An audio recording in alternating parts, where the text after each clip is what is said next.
2016 has been over for a month now, and thank goodness, because who needs to see any more celebrity death? It was getting insane. But now that we have President Donald Trump, everything should be on the up and up.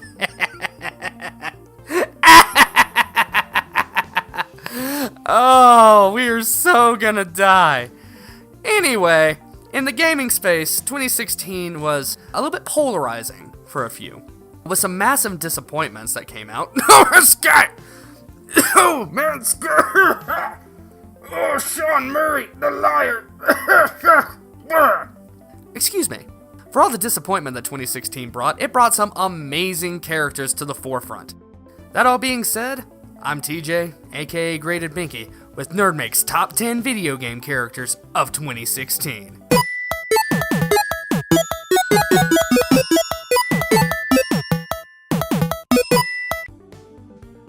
Oxenfree is a mystery adventure indie title that came out in 2016, and it has some of the best developed characters, probably of the last few years, actually.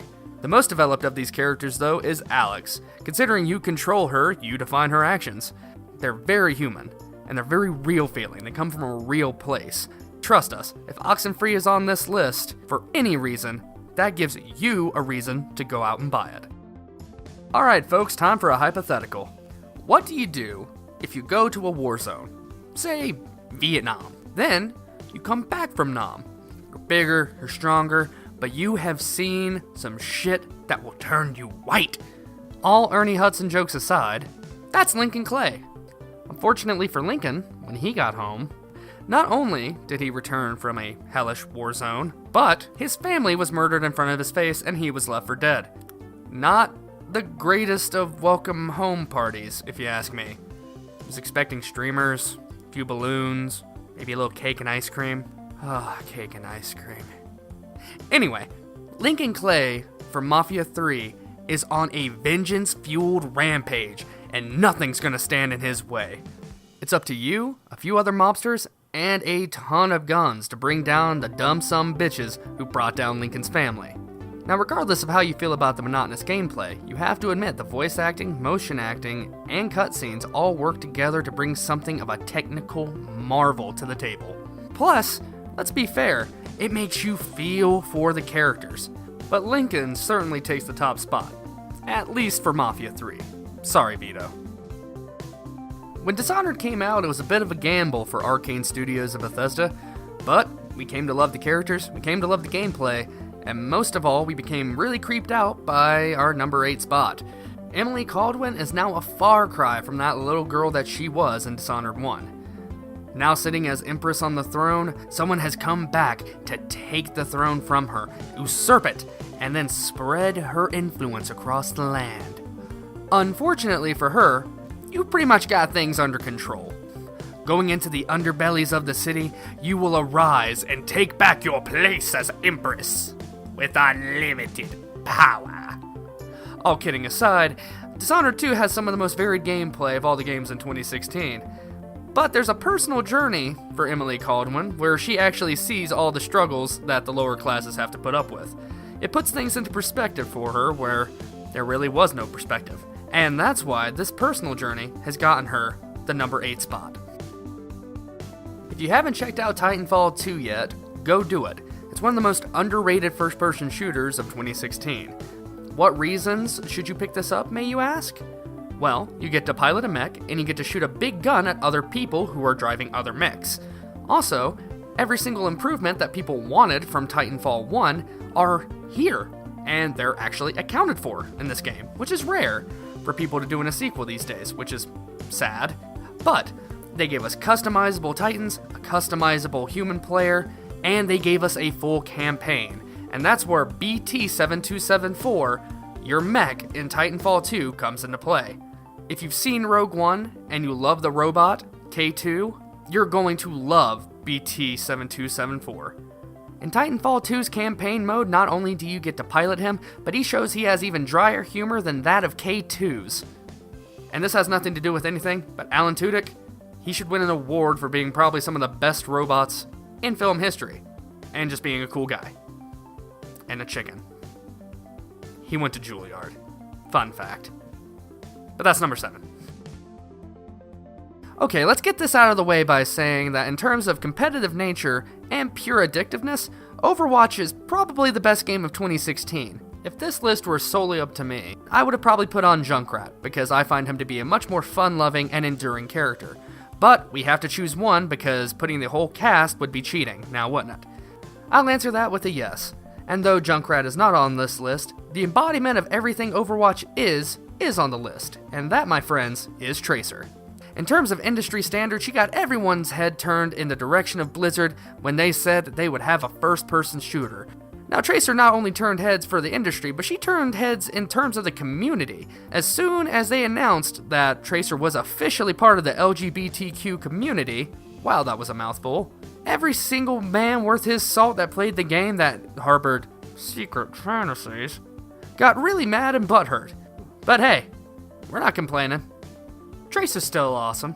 And she's also very annoying with the fact that she can just zip around the map and do all the damage and then just come on back, and then she'll just creep and wait and bide her time until she takes away all of your hopes and dreams with a sticky bomb!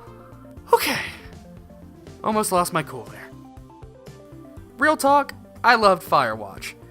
Firewatch was one of the better story-driven games of the entire year, with a kind of weird, detached main character in Henry, but a very witty and lovable character in the form of Delilah. Whatever I said about Alex being one of the more human and real-feeling characters goes tenfold for Delilah, and that's why she gets the number 5 spot. Every decision you make in terms of dialogue towards Delilah has an effect later. Now, you may not know it at first, but it will become apparent on multiple playthroughs. Her wit is so unmatched that every single time it popped up that I could have had a phone call from her, I immediately picked up. I didn't want to miss one single line of dialogue from this character. And that really drives home the fact that Delilah definitely earns a spot on this list. We waited so long for The Last Guardian to finally come out. I remember watching E3 with a few friends, and the room exploded with excitement when they announced The Last Guardian was still in development. And, we gotta be honest here, Treecko is probably the cutest amalgamation of different animals ever conceived. Unless you count a few Pokemon. But Treecko looks more real, so Treecko wins. This bird, raptor, dog, cat is one of the more enduring characters because there's no dialogue really with it. It is just action, and the actions it performs are either entirely heartwarming or immensely frightening, especially when he's scared or angry. He shows it off way too well.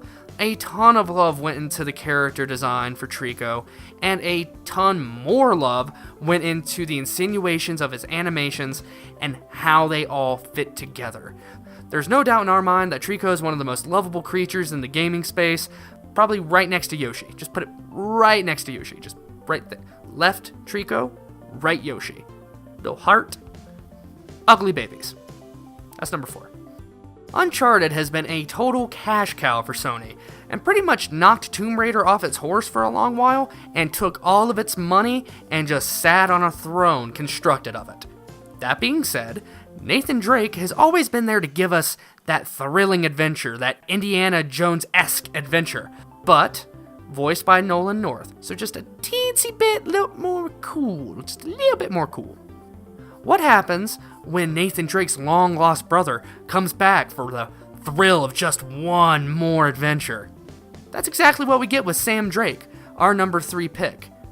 Voiced by Troy Baker, this character is filled to the brim with personality, and he gives us some of the best character development we've seen in Uncharted to date. Now, if this is the last game in the Uncharted series, it went out with a bang. Sam really reveled in making Nathan think, and think hard about, did he want to have this normal life, or did he want to keep going in the thrill of the adventure? Sam Drake not only posed all these questions, but he questioned every character we loved along the way, and almost undermined some of their motivation to begin with. We loved him, we hated him, but more than most, we loved him. Probably due to that motorbike segment.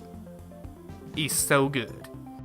Fun fact for all you guys out there, Final Fantasy is one of my favorite game franchises of all time. Final Fantasy Tactics is amazing, and Final Fantasy VI, next to Chrono Trigger, just may be one of the best JRPGs of all time. That being said, I had really big reservations going into Final Fantasy 15, but after playing it, some of the other NerdMake guys playing it, we finally could agree that Gladio is one of our favorite characters. He may not be the most fleshed out, like Noctis. He may not be the most posh and intellectual, like Ignis. He may not be the total goofball, like Prompto, but what he is a grizzled dude with a giant sword, a basic middle finger to all the big monsters you're gonna encounter in this game. It also helps that he loves dad jokes. Just FYI for me, the dude loves cup noodles, and he loves adding meat into the cup noodles, just like yours truly. So, Gladio is kind of a shoo-in, at least for me, near the top of the characters of the list. Now, you could put any of your crew from Final Fantasy 15 in this list, but all of them would end up being number 2, because this next one blows them all straight out of the water. Fucking Doom Guy, or, as we call him now, the Doomslayer. And how could it not be? Treecko's argument about dialogue not being used as much as action is Doomslayer 100 times over. The best insinuation of this is the very beginning of the game. Dr. Samuel Hayden is trying to tell you about the story on a monitor.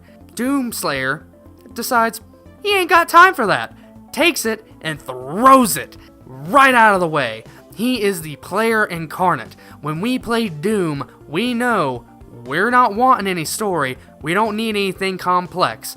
We just need that big shotgun, that BFG, a rocket launcher. Basically, give me a whole arsenal and let me kill some demons.